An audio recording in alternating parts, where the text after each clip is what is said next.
know how he does it. Every single time I'm starting to say I'm putting on too much on my plate and I'm producing too many shows, I then go to Dwayne's website and I'm like, nah, Trey, you're sleeping. Because Dwayne just produces shows and he's the guy in Toronto.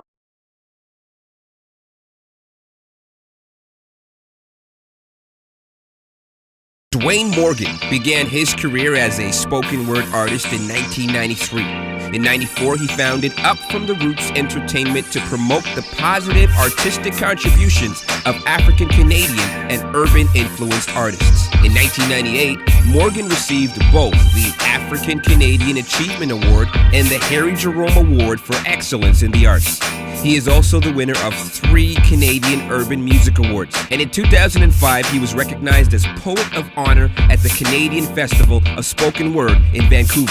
In 2008, Morgan's contribution to the arts and Canadian society were recognized on the official Black History Month poster.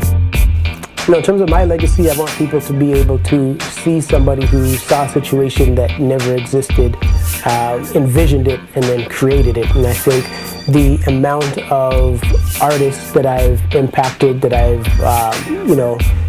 given access to and given them the opportunities to perform on stages in different environments, I think signature events that I've created and built that people have come out and supported, I think my legacy will be one where people will be like, you know what, that guy was constantly creating things and he gave art to the people. I don't know if Dwayne knows that, but he really was that light bulb moment in my head that inspired me to say there's a niche here and there's a market here. And I think he's really a great innovator. He has a work ethic that I've never witnessed from anybody, and I think that is truly important.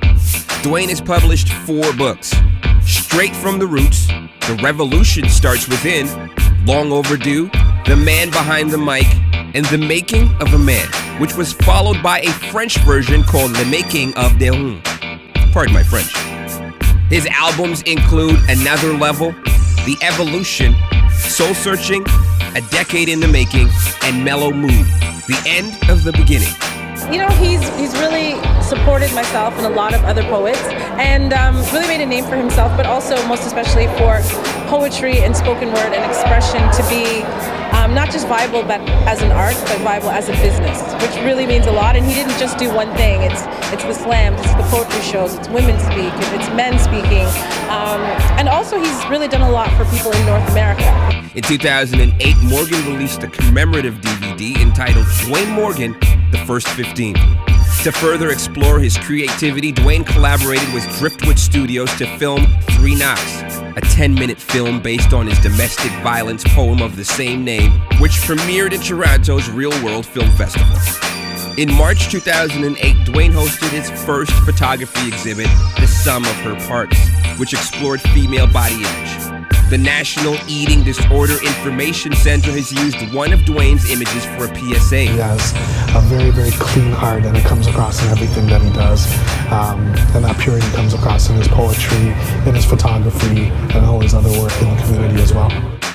Dwayne has also performed for the Governor General of Canada, the Honorable Michelle Jean, and has shared the stage with many of Canada's top artists, including Russell Peters, Deborah Cox, Cardinal Official, Julie Black, Chaos, and Nelly Furtado, while opening for international artists like Alicia Keys, Muta Baruka, Ursula Rucker, and Saul Williams, and recording with local artists that include Drake, Rochester, Bishop, and the Baby Blue Sound Crew.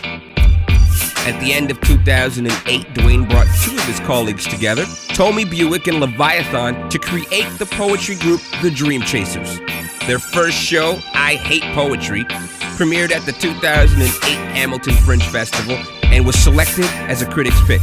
Dwayne and his writing partner, Gentle Aura, were a popular fixture with commuters with their advice column Straight Up, published in 24 hours. He is also a former host of Diasporic Music on CKLN 88.1 FM and is currently a correspondent with TDot Exposed.com.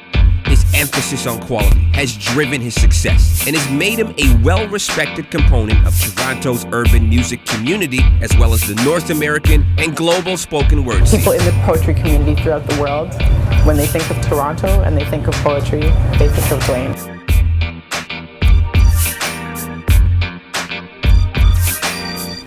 Passion, integrity, humility, perseverance, and legacy. Someone who creates a space where the community can come and celebrate who we are and who we are becoming and the mistakes we've made and the things we want to do differently. To be able to create that kind of space is visionary work, and we need more of that, quite simply. So for that, I thank you. For anybody out there, the greatest advice that I could give is that ultimately life is short and none of us are guaranteed a tomorrow. So whatever it is that you want to do, whatever it is that you want to create, whatever it is that you want to see in the world and the society that you live in, you have to be working on that thing today.